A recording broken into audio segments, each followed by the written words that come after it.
Hi, I'm Brian Cranston, and you're listening to the Pantheon Network.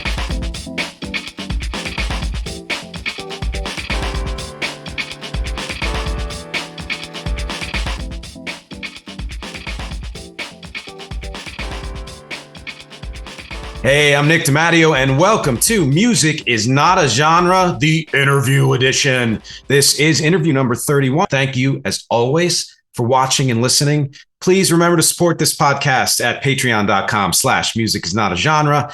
You can go to youtube.com/@music is not a genre and subscribe. You get to see, for those of you just listening, you get to see all of these videos and more there. So please do that, subscribe and share. My website is nickdimatteo.com, where you get all of this and all of the music and everything, acting and voiceovers and graphics and blogs, etc.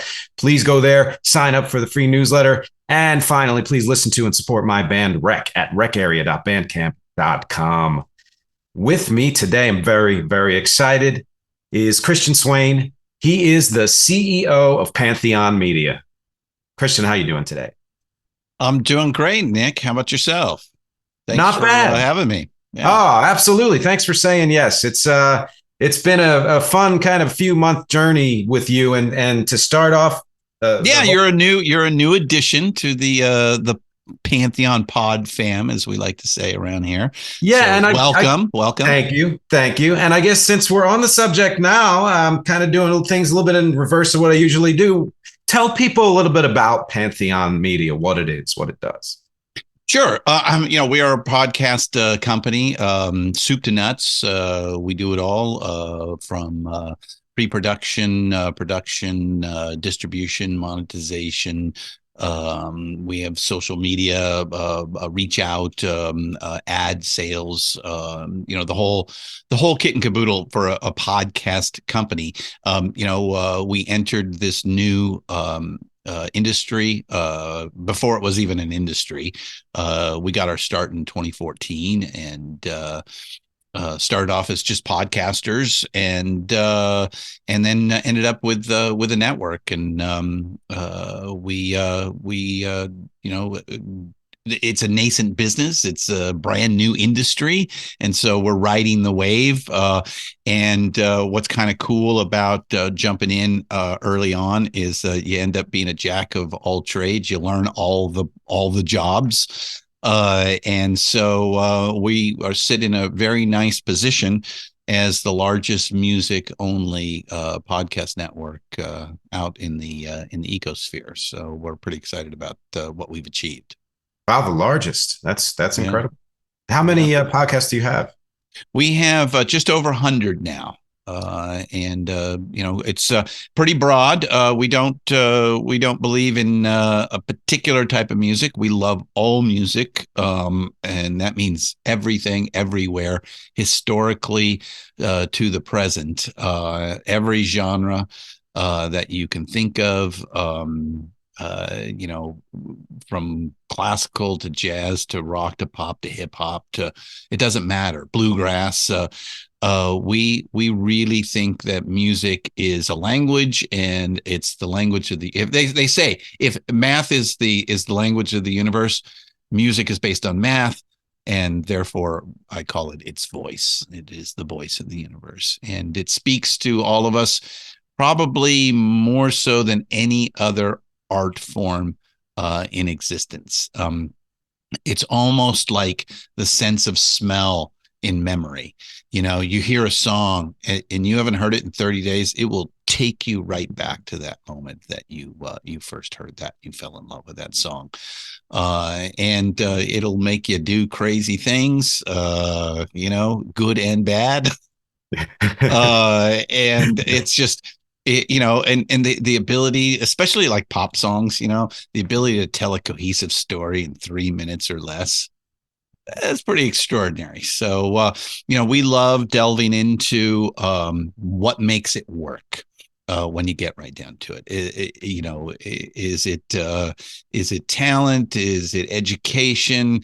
Why these particular notes strung together mean something more than another set of notes strung together. Mm. So any way we can slice it and open it up and peer into it, I think that's what people want to hear. They really are interested in pulling the curtain back and seeing how this is made.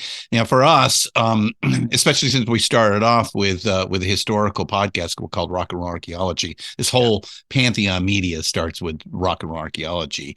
It was a deep dig, to use an archaeological term, that took the music of the late 20th century and looked at it from a lens of how music, culture, and technology wove together to create this big explosion in music.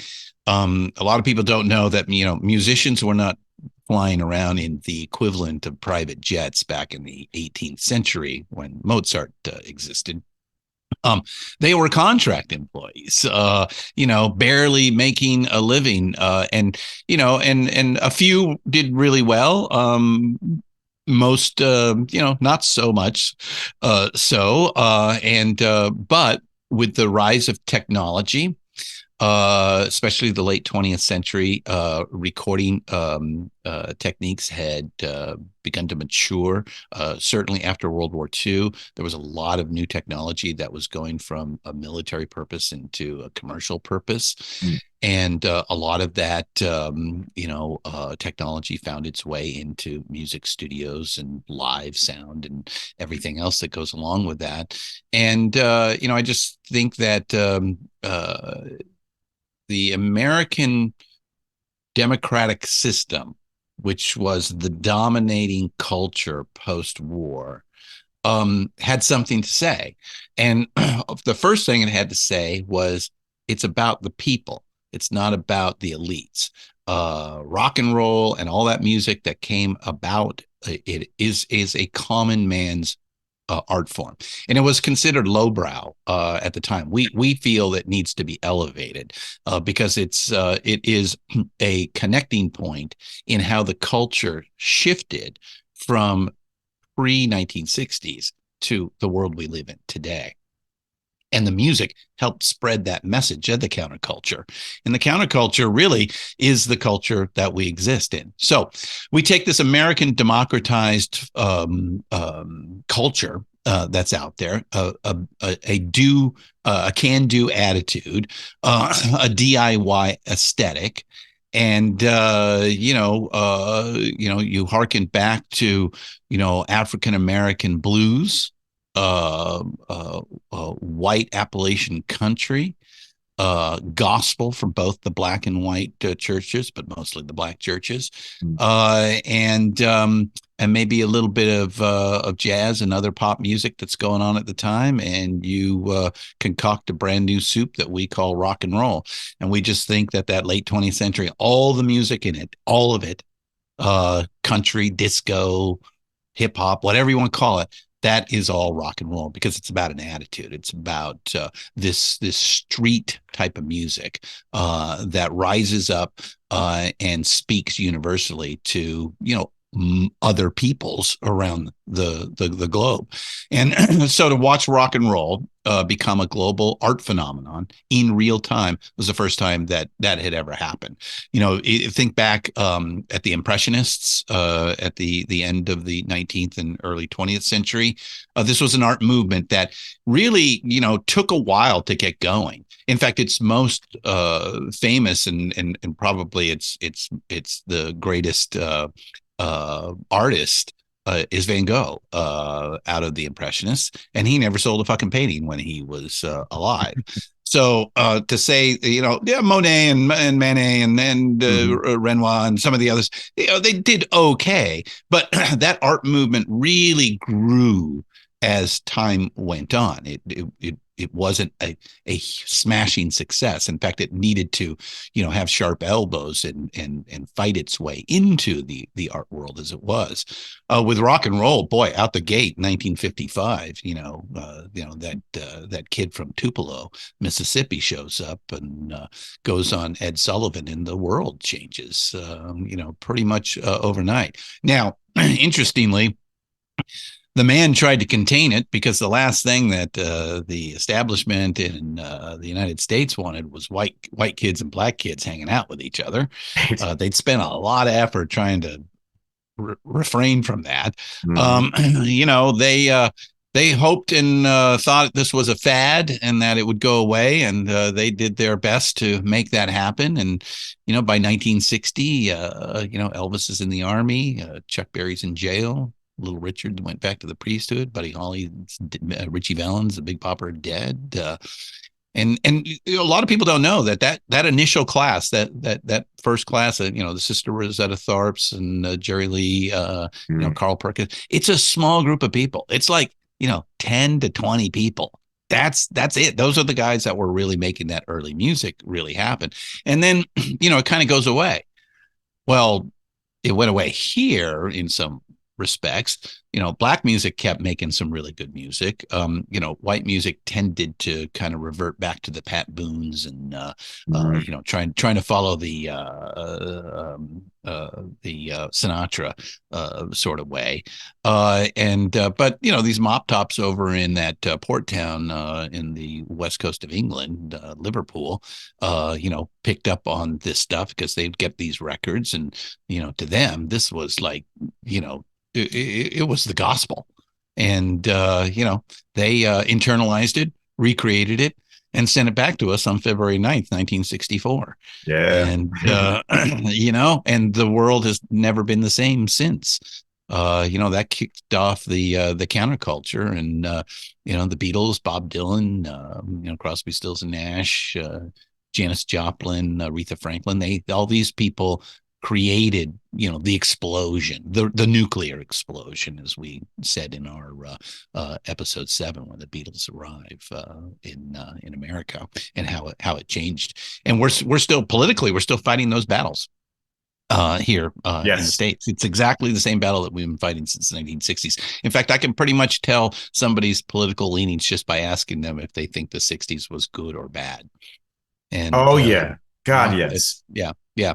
So we started with this thing, Rock and Roll Archaeology, and that's our deep dig. It's 7,000 to 10,000 scripted words. It's highly researched. My writing partner, Richard Evans, is a journalist by trade, and so it's a double, triple sourced. We rarely make mistakes, and I think we've only been called out twice, and both were corrected in minor. Like one, I can't remember the other one. The one I do remember was that we transposed the address for Motown records in Detroit, and somebody called us out on that, and so hey, they were right. We fixed it with the next episode out there, and because it took us so long to put these out, we ended up having somebody send us an email one day basically saying, hey, can't you do something else in between? And we were like, oh yeah, I think we can. And so my business partner, Peter Ferrioli, our COO, kind of said, we need to form a network. So the first thing we did was we created the original 6. These were 6 shows that we produced in-house. 2 of them were recaps. We did a recap on vinyl. If you guys remember that show on HBO, only lasted 1 season. Very dense, huge production, too many cooks in the kitchen. There's a lot of good reasons why it never made it out of the first season into a second season. But there was a lot of good music in it, and that's what we focused on. I mean, every episode was just so dense with music. I had my Shazam blew up several times just trying to get the number of songs in each episode. And then roadies, we did roadies on Showtime, which had the opposite problem. We always say that vinyl had too much head and not enough heart, and roadies had too much heart and not enough head. We do feel that roadies kind of got better as it went along, and by the last episode it was like it was really baked, and it could have gone on as a second season. Unfortunately, that didn't happen. And, and I'll also say that fictional rock and roll is hard. And that's a tough thing. Anyway, so we did those two. And then we created a couple other shows, one on movies we called Real Rock. I had a friend who was a 30-year vet at the San Francisco Public Library, and we brought her in and called it Real Rock. The Rock and Roll Librarian, and things like that. Nice. So we did that. And then the next thing we know, we had people like yourself send an email or call and say, hey, how do I get on your network? And we were like, oh, yeah, network. And so we started bringing in third-party shows like yourself. And we made the decision very early on that we wanted to specialize. We felt that the future of podcast networks was specialization. You can't be a jack of all trades to all people. Early on in any kind of an industry, you do whatever needs to be done. But once an industry starts to, begin to solidify, create internal and external rules, you need to specialize a little bit more. And so, our jam is music, and we figured we'll specialize in that, and that has served us very well. So we ended up, like I said, becoming the largest music only podcast network in the world. Now, I'm not sure if that's a great thing or a good business decision or a bad business decision, because music as a subject matter is not at the top of the podcast subject matter lists, crime, drama, self-help, religion, things like that, so what I need is a rock and roll, crime, drama, self-help, religious podcast. And, we wipe out all the charts. So we did that. And the second thing that I think that was really interesting for us is that we took the Rock and Roll Archaeology feed, and because people were asking for more content, we just stuck the content into the Rock and Roll Archaeology feed. Now, somewhere around 2017, 2018, there was a shift in the industry going from downloading podcasts to streaming podcasts. Spotify obviously had a lot to do with that. At the same time, Spotify spent about $1 billion acquiring podcast companies. So that also elevated the industry, and it actually created an industry. It really was kind of a hobbyist sort of.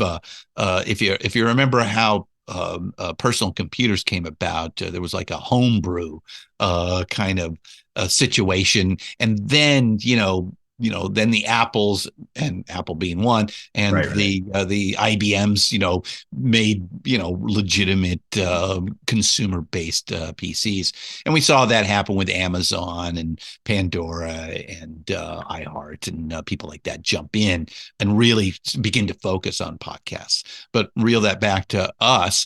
So because we just kept sticking everything into the Rock and Roll Archaeology feed, we had some people complain because, when you download, that's taking up storage space on your device.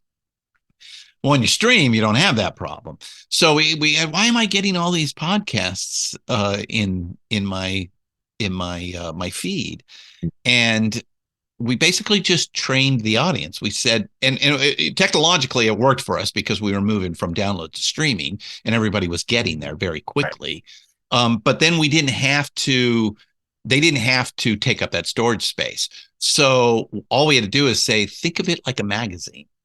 You flip the pages, you see the headline. If it speaks to you, read the article. And if not, go on your way and go to the next one. So that's what we do. And that's awesome. What Pantheon is all about. I love that you say that you specialize and at the same time can keep the content of Pantheon so diverse. I mean, you described it better than I could, that you do not limit it by genre or even by approach. And I've only scratched the surface of what kind of podcasts are in Pantheon. You have people who only review books that tell a story about music. And I mean, or people who only focus on one band or something, or one artist. And then others who, like, I go all over the map, and then people who do just one specific genre. And that's my people. That speaks to me, that makes me happy to be a part of the family. But to say that anyone who has not even, it's pantheonpodcast.com, right? Correct. That's the website. Yes. anyone who has not explored that, you have to go and explore that, because I mean, but don't base it on the two of us. There is music in there that is being covered that you will love. Period. It's just everything is there. It's incredible. Well, thanks for saying that, Nick. And and again, you can find the main feed on any of the podcast platforms. Just Pantheon Podcasts. Just put that in Spotify or wherever, and that will be that main feed that will have all of the shows in it that show up. And we do spread them around a little bit. We don't put out every show every day. We kind of ask the contributors to kind of spread it out, and everybody's doing a really great job of scheduling the show, their shows to kind of give some breathing room for the listener out there.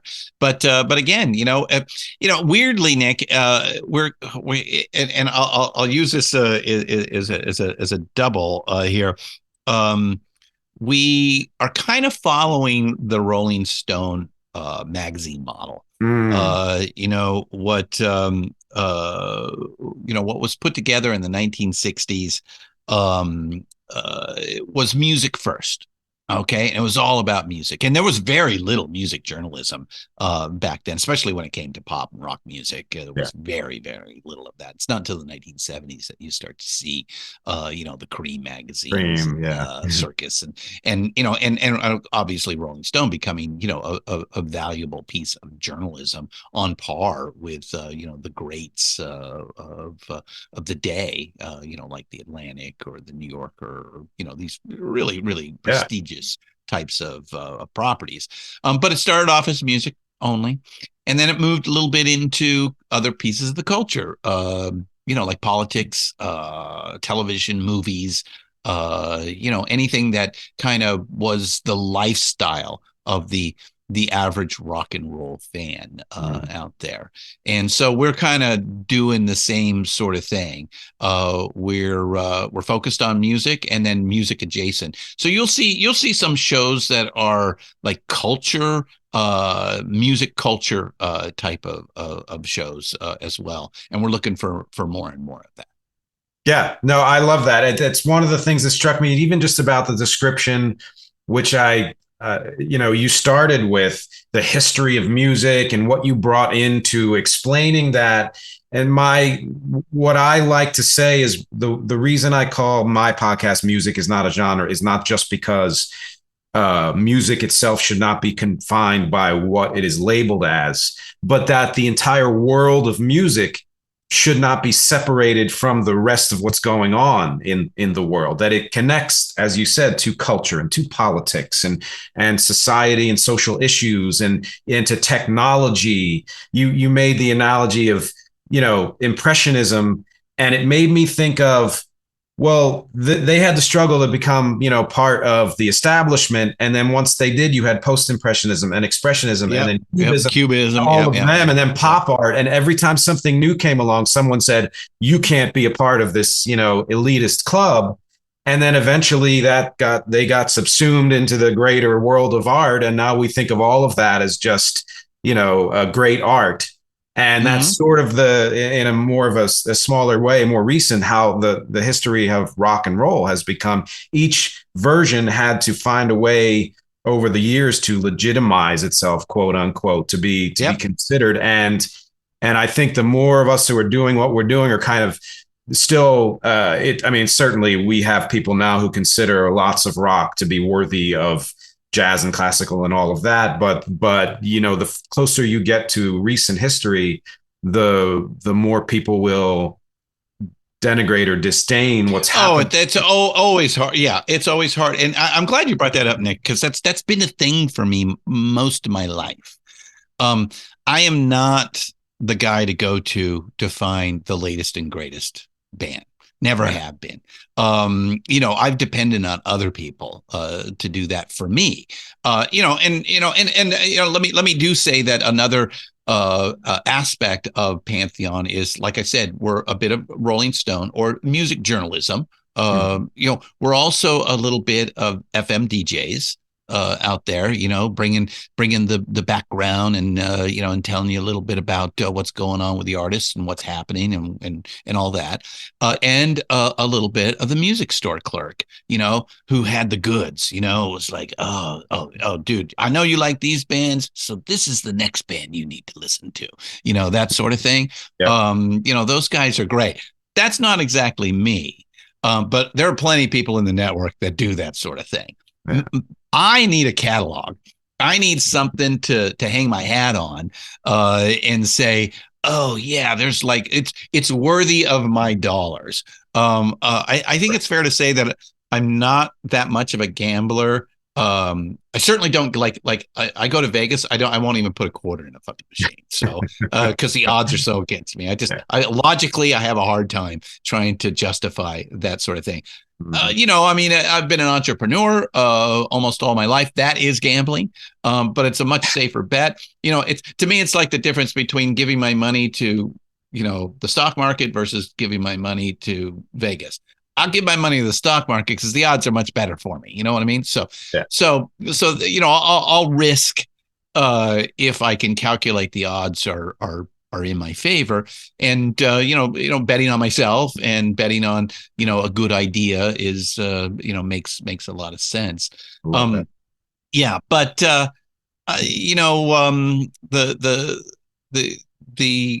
oh, now I lost the thread. When we were talking about, I guess you were kind of saying betting on new music or oh yeah. So looking back at a catalog or an artist that has achieved some significance is much easier than looking at somebody going, are they going to be great? I've made that mistake too many times myself. Like Jane's Addiction, for example. I heard Jane's Addiction for the first time in about 87, 88, and was like, these guys are going to be giant. And while they did okay, they were a little ahead of their time. Had they showed up in about 1991, they might have, so they were kind of a precursor to what was coming, the grunge movement primarily. So of which they're still associated with, Lollapalooza and all of that. There's a lot of Pearl Jam, a lot of Nirvana and stuff like that. Soundgarden that went around that period of time. So yeah, so I'm glad there are people out there that do that. And get it right more often than they get it wrong. I'm not that guy. I wish I was. Can't all be. Yeah. No, I wish I could like pick up on like the latest sounds and go, oh yeah, this is going to be it. Yeah, but to each their own. I like where you took the answer that you gave to my question, because the last one of the last podcasts, even though I lost the train of thought there, but yes, I got there. Thanks for the assist. We have that in common. We like tangents, and I'm okay with that. That's okay. One of the last podcast episodes I did had to do with that kind of, well, I called it time bias. How very often, to maybe a lesser extent, but young people do not look to older music and say that was amazing music until they grow and learn and hear. they kind of focus that on may be the same for us too. I kind of remember like not really digging Bob Dylan until exactly. 20s. We had to kind of get there, right? And at the same time, you've got the older people who, which I guess we're a part of that, and most of us after a certain point sort of lose the thread, or maybe don't explore as much, or that just doesn't speak to us in a certain way. So it's harder for us to engage with what's going on, after, and our cutoff point is different. It's different for everybody. I know a guy who, when I guess he would have been about 22, which was in 1990. And I just did a gig with him a couple of months ago. He's a drummer. And he said, there is no good music that's come out after 1990. I stopped listening to music then. That was his cutoff. I know people whose cutoff was, in their 30s or in their 40s or whatever. And even though I do tend to prefer music that I grew up with and bands that I know, I do still listen to new music and try to stay in touch with that and try to incorporate some of those ideas into the music I create and everything. But it's Well, as a creator, I think you have to. I mean, you have to keep up with the trends and what's changing, and especially, in an art form where the technology changes so rapidly. So cool, it's just and it's light speed nowadays, given digital technology. So I just don't know. You'd get pigeonholed and stuck, as a retro band or something like that if you don't, at least try to find that. Now, I'll say this: it's way harder today to come up with a new sound. And if I can go off this tangent just for a second, yeah. Again, music culture technology. The people can understand the music part really easily. The culture part is not too difficult for them to go, oh yeah, I can see these loops, these feedback loops that occurred. The technology side's a little bit harder unless you are in the business or a musician or you've seen this process. But recording, just the human voice is, like about 150 years old. That's it. And so the first step was like trying to perfect that. And if you know that history, it's not until radio arrives in the 20s and it's really the 30s that you really hear the technological shift in radio. Gets very clean, high production, lots of value going on there. And this became, the primary form of entertainment for most Americans. Before the advent of television. And then television arrives, and television takes radio and puts it on steroids. I think we quoted like there were less than 1 million people at a television in 1950, and there were close to 200 million by 1960. So within a decade, it had shifted that. That became the primary form of entertainment and where people got their information. News, cultural events, sporting events, and things like that are all wrapped into that. And still to this day, television's changing rapidly, and it's affecting now movies. Movies were always scared of television immediately. They were very scared of television, and they started making things to make that difference, like Panavision and CinemaScope, and all those big sword and sandal epics and things like that. That really, you needed to go to the big screen to capture, right? Yeah.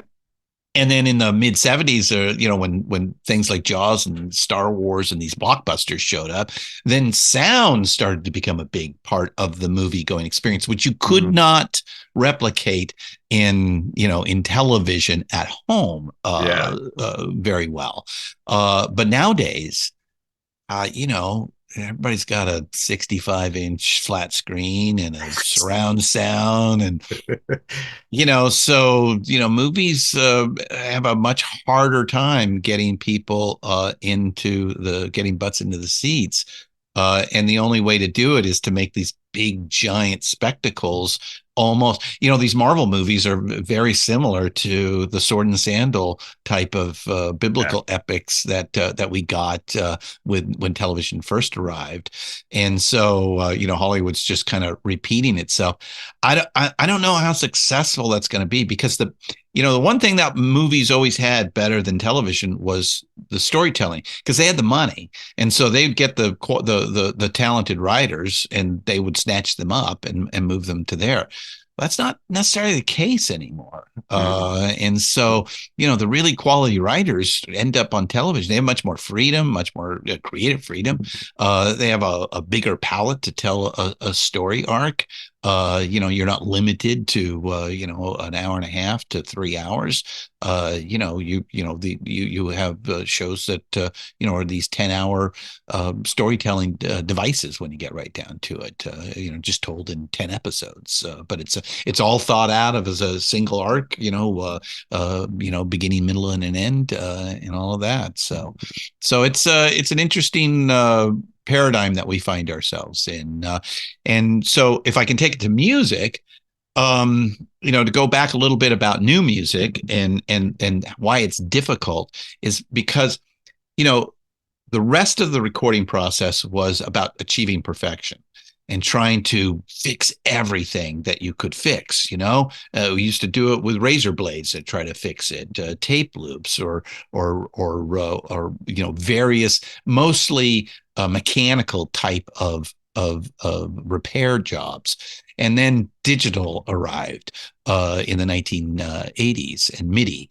And then you start to get the digital composing software, what are called DAWs, now you have these things that you can replace a single note, Yes. and they do. Yes. You can put the rhythm track on the grid perfectly. Yeah. And they do. And about 10 or 15 years ago, we achieved perfection. You could, every song was absolutely perfect. There wasn't a note out of place. But to me, it kind of made it a little soulless. And I think the kids are beginning to figure that out. America's a lovely place, especially if you love backlashes. We're 180 degrees one way, and then instead of making an adjustment, we go 180 degrees the other way. So now I hear a little more grit, a little more this humanness to a desire. And to your point, I have a 23-year-old who when he was about 15, I think he was 15, at the dinner table one night. He had been asked to be in a talent show, and because he played a little guitar, and he had gone to the music camp during the summer and that sort of stuff. He was in junior high. It was in 8th grade, and so some parent called and said, "Hey, we really want Michael to play in this band, but he says he doesn't want to do it. Can you guys talk to him?" We were like, "Yeah, sure." So at the dinner table that night, we brought it up and we said, "Michael, why don't you want to do this?" He goes, "I'm sorry, rock and roll is just not cool." And I was, you want to talk about a knife to the heart, right? Yeah. Now, once he got to college, the classic rock started coming out. Hey, this song's really awesome. This Elton John guy's wow. And now he's got all. He still has his hip hop. Don't get me wrong. And there's nothing wrong with that. But like I gravitated to Bob Dylan in my 20s, he's gravitating to some of that great classic rock. And there's a lot of it to be had because, like I said, this recording technique kind of came to maturity in the 1960s and certainly by the 1970s. In fact, if you put on a piece of music, a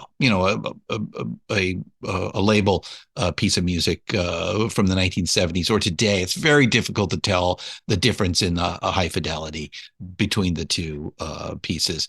If you go back in time, the 60s, you can hear a little bit of difference. Certainly in the 50s, you can really hear it. You go back even further and it starts to get really reedy and thin. The technology just wasn't available to achieve what was needed. I mean, if you go back and you look at how Jeff Emmerich changed how he recorded using microphone technique and what was allowed versus what he was able to do, that changed the Beatles sound dramatically, of which everybody listened to the Beatles and then followed suit from there. You can see how these things come about. And so the other problem, and the big problem for new music today, is finding a new sound that hasn't been done before. That's really hard to do because everybody and their brother can make music. You can cheaply get a DAW and a little keyboard and a sequencer, and you're off and running making songs. And now you can make them sound pretty good. Are they going to be hits? No, I think there's a certain level of talent and education and experience that's required to do that.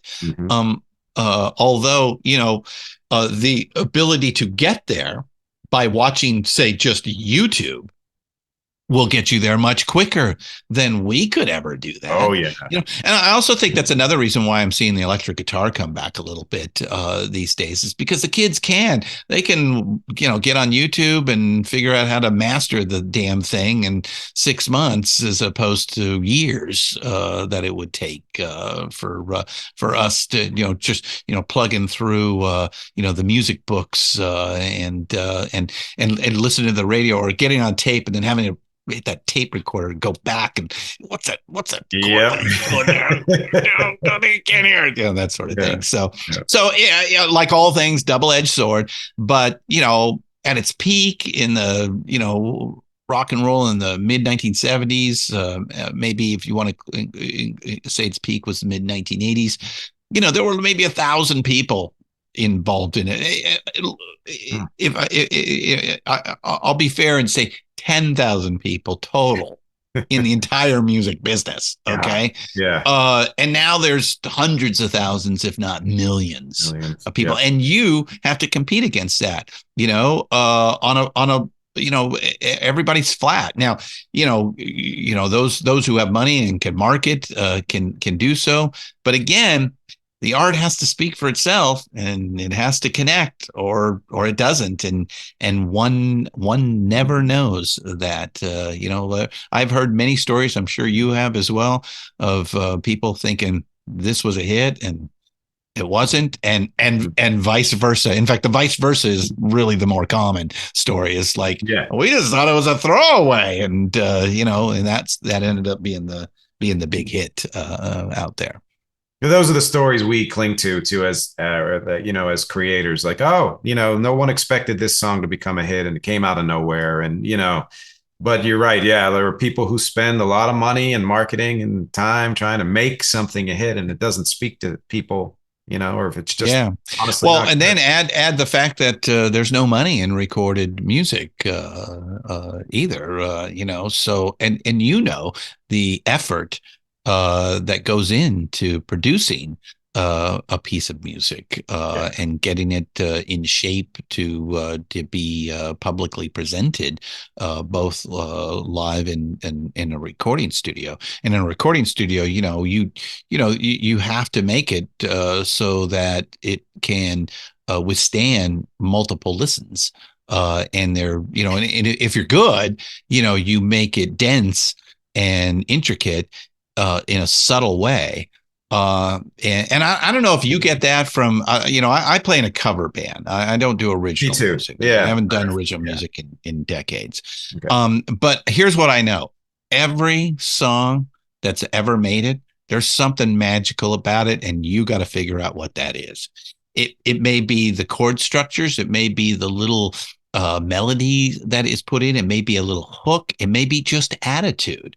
It may be just, how the two melody instruments played off each other or something. But somewhere in that song, it could be the cheesiest song. If it got into the top 40, there's some sort of magic to it somewhere, somehow. Right. Right. And we got to figure out what that is, because that's what keeps you coming back. That's what keeps you listening, is that magic. Where is that magic? What is it? And even when you figure it out, you feel good because you figured it out, and you'll keep coming back for that reason too. Right. And that doesn't necessarily mean you can figure out yourself how to replicate that or make it your own, or make it find your way into that level of connection that may include maybe some density, but at least has something that resonates with the people who are listening to it. And I'm a part of to supplement the original music, as a lot of us do. I'm a part of several cover bands, but the primary one is Beatles. Like almost every weekend, somebody requests, we want a Beatles band for this party, Yeah. And if you're going to go to school about how to create a song that can live forever, there you go. There's nobody better. Yeah. Well, when I started Rock and Roll Archaeology, it was one of my big questions that I'd had, most of my life, which is, and it was a question on the matter of genius. What does that mean? Okay. Beautiful. And so, to my point with the Beatles, how is it that the two greatest genius songwriters of the 20th century lived 1 mile apart from each other? So is it nature or nurture, or is it a combination of both? In the end, we settled on, and I've already said, timing is a big factor with the Beatles. They just show up at the right time. It's just so uncanny, in so many ways, both for Britain and for America. Because their Beatlemania is 63 in the UK. And these guys, basically, they're just coming out of the rebuild of World War II. Rationing had just finished. The conscription had just ended, and so they were feeling ebullient, and wanted to express that. And here's this music that's coming over from America that expresses that. You take that and what's the homegrown music that they were playing? Skiffle. You take that and skiffle, and you put those two together, and you can see where all these kids, and skiffle. If you think about skiffle, that's Depression level sort of music making, because the UK was deep in the rebuild project, and all the money went to making homes that got bombed out after World War II, and the cost of having to wage that war. It took most of Europe almost 20 years to begin to turn itself into what it is today.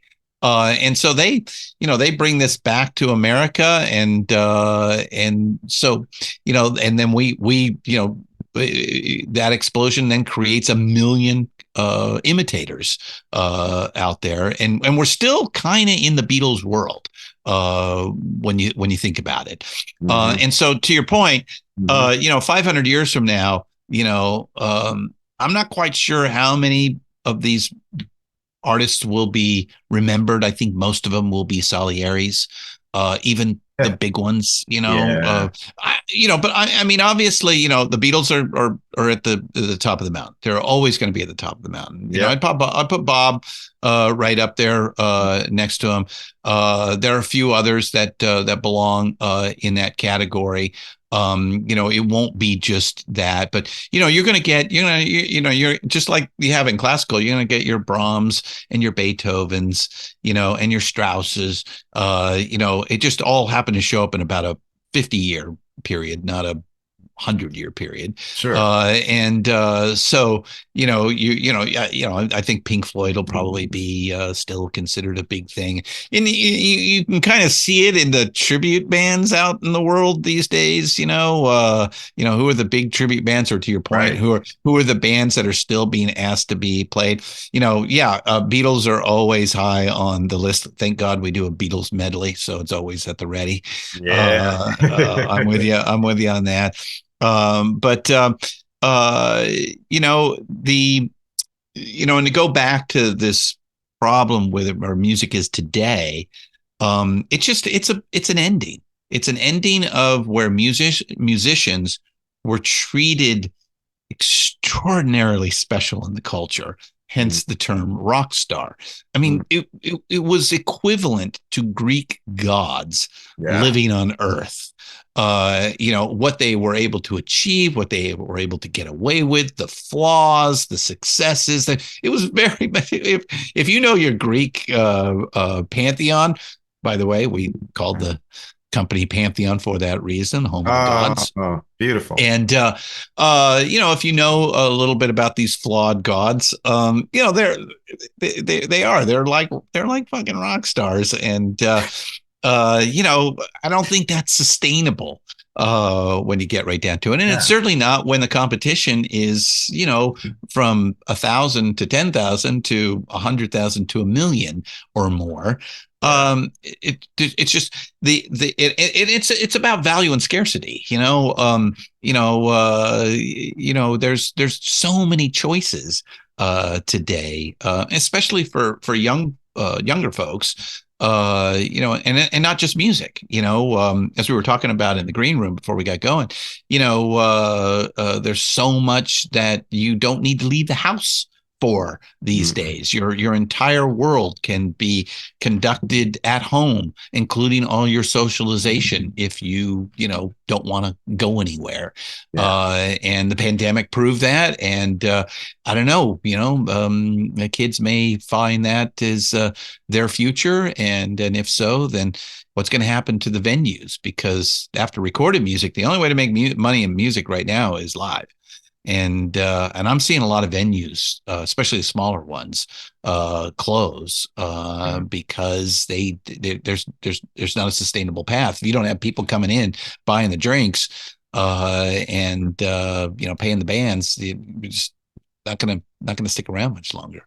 And it's something else you kind of mentioned in the green room was that the of late anyway, the foot traffic for clubs like that isn't quite what it was. And I think it was even dwindling before the pandemic, but now this generation of people who are used to consuming everything remotely don't have as much incentive to go out, and not just to even they might go to a club and there might be a band there and that's just an aside, but to actually actively seek out, let's say bands they like, great. Bands they don't know at all, good luck. It's very hard to fill clubs, with music, anything other than music that's super well known. And even then it's tough. Yeah. And so it's tough. So that's part of the reason why you see all of these classic rockers hang on for 50, 60 years is because it's hard to duplicate. They again, timing is everything. They kind of followed in the wake of that Fab Four, and turned out that it ended up being big business because youth culture, this was how they determined their friends, their tribes. Your show's music is not a genre. Well, back in the day, music was very much a genre. We just talked about this in one of our latest episodes, Guitar Mageddon, episode 21, I believe, where the first real schism we talked about the mods and rockers, and that's the first kind of schism that we see in rock and roll.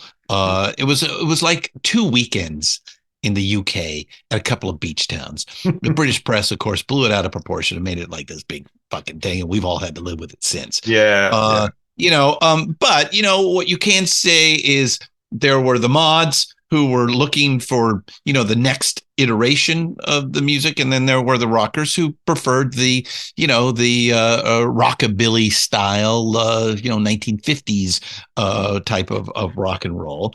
Hey, look, the future always wins out. Sorry. That's just the way the world works. Yep. You can't be stuck in the past. The present only lasts for a moment. The future's all you got. So you better prepare for that.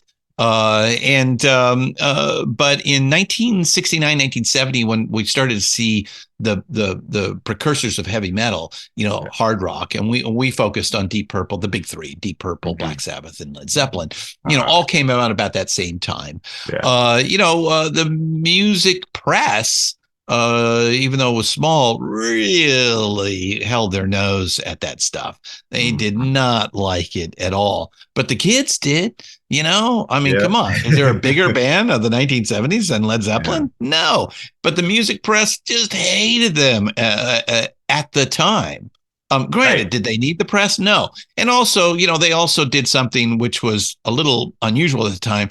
They hid behind a mysterious wall they created specifically away from the press to create that sort of imagery that helped them along the way achieve that. How many rumors and conspiracy theories did you hear about Led Zeppelin, back in the day? So, it worked for then. But again, I just don't see how you could duplicate that today. No. You certainly mysteriousness. Jesus, I hate to say it, but we're kind of at fault at some of that. I mean, our whole mission statement, as I said earlier, is to expose the backstage, to look behind the curtain, to see what the wizard is doing out there. Well, we're kind of ruining a big part of that mysteriousness, aren't we? I can say that, but at the same time, I do know this about history, and that is that when you're in it, and I'll go back to another piece that I was talking about earlier about vinyl and roadies, and how making fictional rock and roll is difficult. And it's difficult in its moment because it's happening, and there's so much real stories to be told that most people, they just want to hear the real stuff. They want to hear this, they want to hear that. But then what ends up happening is that institutional memory kind of goes away. That generation, and we'll say the baby boomers are beginning to die off, and that memory doesn't exist anymore.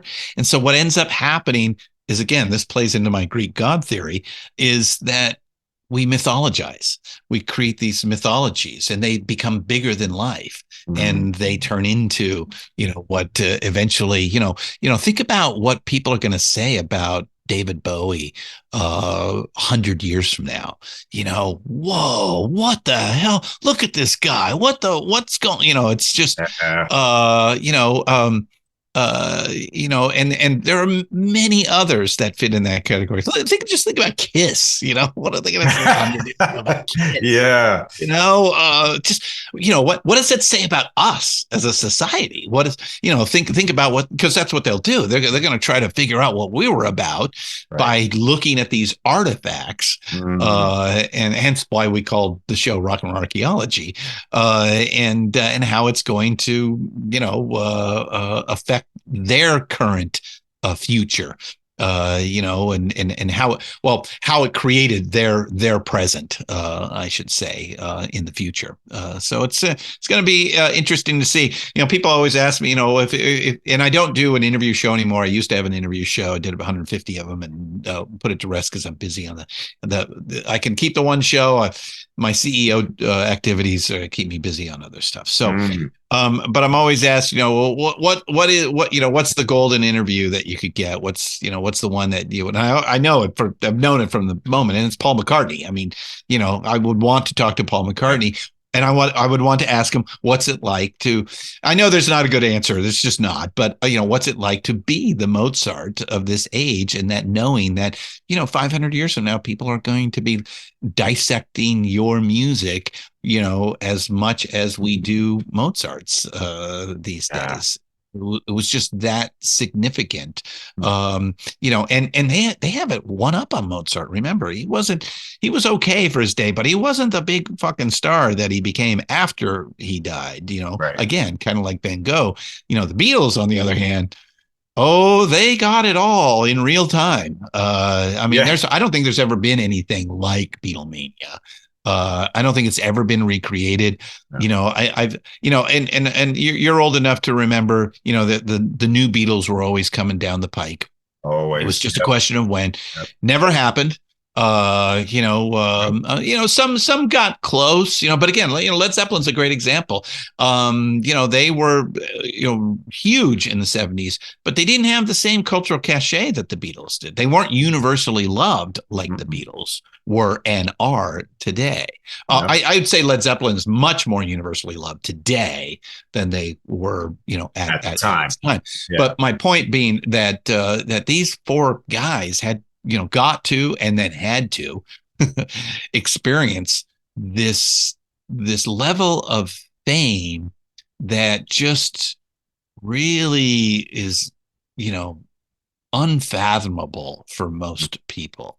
We've seen it in little ways. Obviously the royals in the UK get a bit of that. Certainly when Princess Diana was alive, she kind of had a bit of that cachet. Some of the boy bands, kind of had an inkling of that, but there was no sustainability, and it wasn't. There are famous stories of ushers saying the amount of urine after a Beatles performance was unbelievable. And I don't think that ever happened again. No. And I'll leave it with that. Wow. You know what? That's a beautiful way to end that. I look, everything that you've been saying is blowing my brain up, and it's giving me like 50 questions to the point where we may just need to do this again at some point in the future. So what I'm Sure, going to do, anytime, anytime. thank you. And what I'm going to do instead of that, since we're coming close on time, is to abandon all of those and ask one more question. It's usually the question I start with, and that is, tell people about you. Like, how did you come to all this? What's some part of your story that you think is you want people to know that's significant? Why do you do what you do? Wow. I Where mean, do you come from? That's a big question.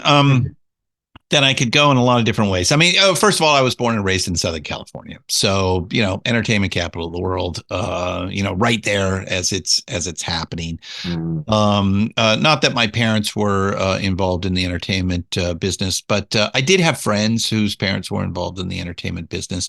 My parents moved around a lot. When I was in high school, I went to 5 different high schools, and that.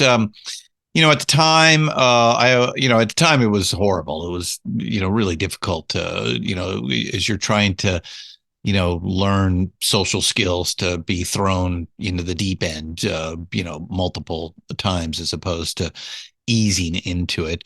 But at the same time, I learned some really lifelong skills on meeting people and not having issues with that, being open to new experiences and adventure and all of that, has always been a big part of my life because I think because of that experience out there. um Music always spoke to me. I mean, as far as I could ever remember, I just loved it. I loved everything about it. I loved the storytelling. One of my earliest musical heroes, and I'm not sure if I said this on an interview before, was Johnny Horton. Because my dad was he loved country music, and so the most rock and roll I got when I was a kid was Johnny Cash. Just so you know, not a lot of rock and roll. My dad was from Texas. My mom's from Denmark. Her interest was Engelbert Humperdinck. Oh yeah. And things like that. Maybe some Tom Jones I got. It was like maybe rock and roll adjacent now, but All right. but Johnny Horton, uh, uh, he would write these songs that were just these historical stories, North to Alaska or Sink to Bismarck or or the Battle of New Orleans, it's just, and as a kid, they're simple to understand, so I gravitated to the storytelling, and I was born a natural performer.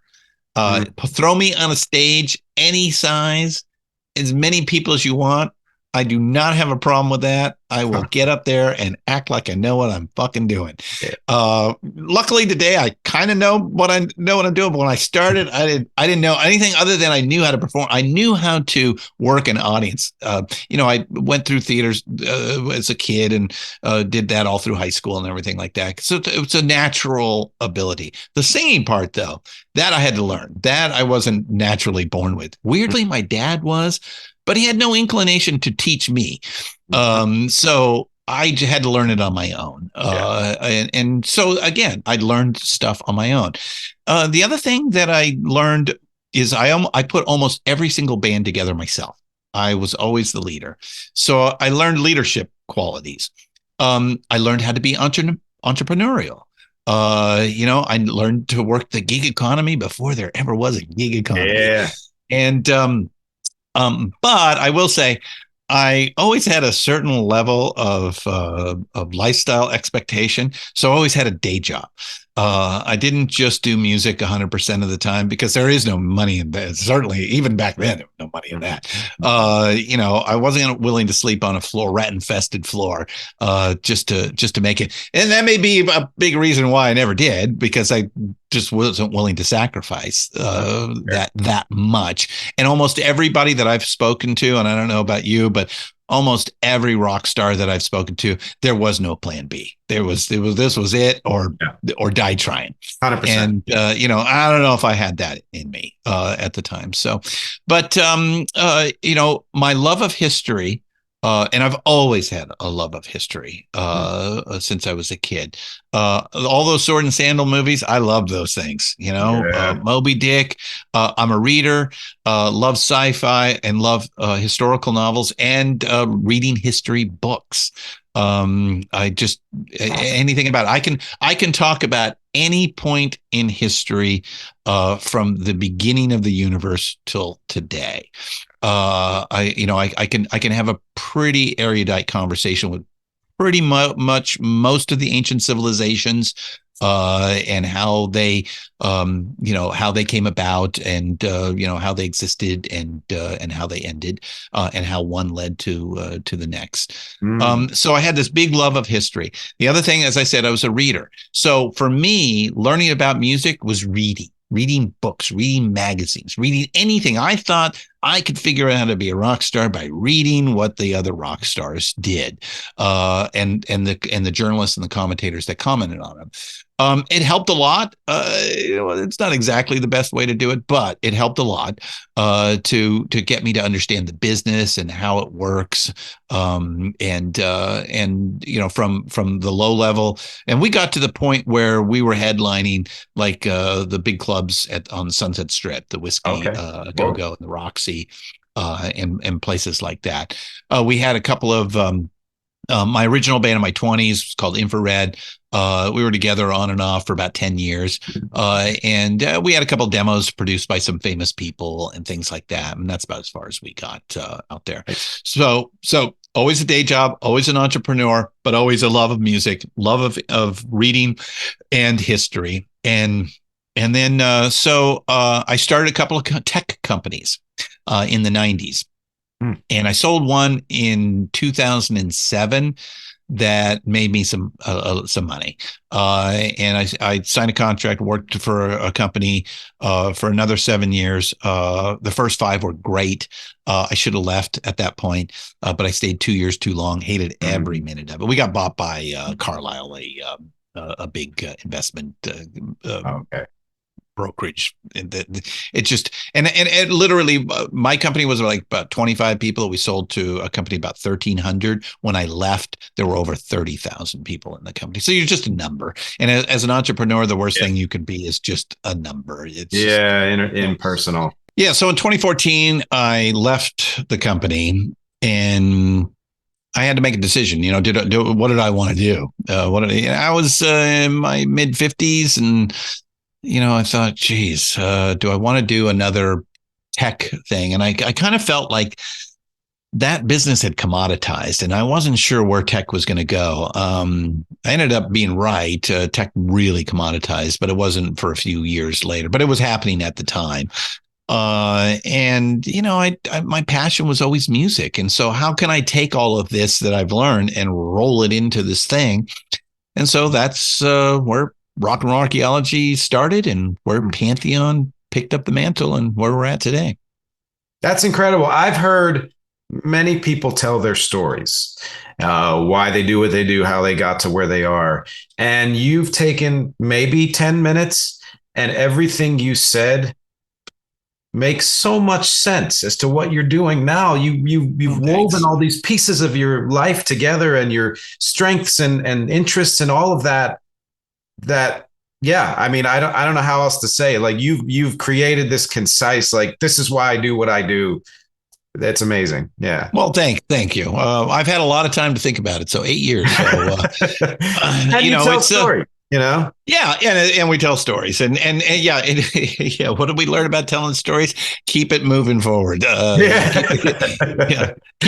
the asides and the side tracks, the back alleys to a minimum. If we can. It's not always easy. Well, listen, Christian, thank you so much for joining me. This was amazing. Yeah, I had the greatest time, and like I said, I'm gonna have to just think of a way to write down all those questions and for you on some other day, Yeah. I'm always good for, a philosophical discussion on just about anything. Like I said, my interests are wide. I don't know about the depth of some of it, but I have a pretty extensive general knowledge background, and And I weirdly, I think that's the world we live in. I mean, expertise is now left to the machine, because I can be an expert on anything if you give me enough time. All I got to do is jump on the Wikipedia and the Googles and start at Wikipedia and then Google and get deeper and deeper and follow the Dunning-Kruger graph. And, I can become an expert in whatever fairly quickly. So the machine is there for the expertise. I think the future of humanity, or the human interaction with that, is to know where to find it, where to find that expertise, where to, the general knowledge is that. At the same time, maybe it's just a yin yang. You need them both when you get right down to it. I love that. Yeah. The law of contrast, Yes. I read something somewhere. It said contrast was the first law of art, and I don't know if it's true or not, but I just love the concept. Well, all you have to do is look at a black and white photograph, then that'll tell you everything. Yeah. There you go. True. There you go. Well, we're going to have one of those philosophical discussions sometime. Thanks again for joining me. Anytime, Nick. And thank you all for watching and listening. Please go to pantheonpodcast.com, explore everything. I'll put that link and a couple of other links, or just some information about Christian down in the text. And as always, I appreciate you spending time with me. My objectives here are music, conversation, and connection. Thanks again, and I'll talk to you next week.